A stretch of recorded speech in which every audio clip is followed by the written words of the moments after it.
Everybody get down low. Everybody get down low. Low. Everybody get down low. Everybody get down low. Hey, what's going on, people of YouTube? I'm Constance the Magician, and in today's episode of Magic by Constance, I will be in my work area right here inside of my garage, and I'm going to be showing you the simplest but probably the coolest looking card trick you can do. Now, I have grabbed the crappiest deck I possibly have. This deck must be like 1,000 years old. It feels like it's made from printer paper. But anyways, this is what I'm going to use, and that knife I'm also going to use.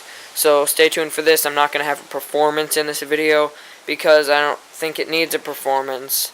So I'll set my camera up right here, just like that, and we'll get into the trick. Now, this deck is, like I said, the worst I own, so it doesn't matter. Now, what you're going to do for this trick is you're going to have the spectator select a card. Let's say they select this one right here. I'm going to show you, but I'm not going to look at it, just to make the trick that much cooler. Now, I'll put it right in the middle, right here. You can see that, right in the middle. Now, you're going to push it in, grab your pinky break right here, and do your pass. I don't know if you can see that, but you do your pass, or you can do your double undercut like so, or you can do any kind of false shuffle to get it to the top right here. Now, what you're going to do next, you're just going to dribble the cards on the table like this, but you're going to pay attention to the top card, which is the one that's piled on top of everything else right here. Now, you're going to act like you're spreading the cards around like this when you're keeping your finger on the card the entire time.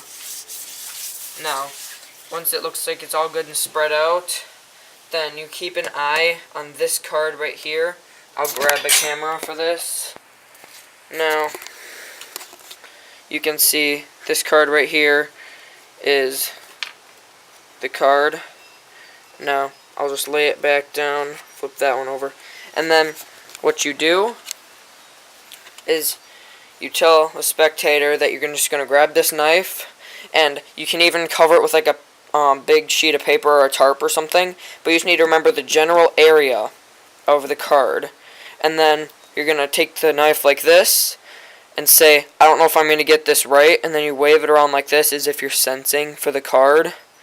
And then you bring it up as high as you can go, and then you just slam it down on the card and leave the knife there.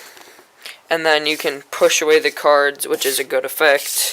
So then it's right there, and then naturally the card should stick to the knife, and then you show them that it's their card.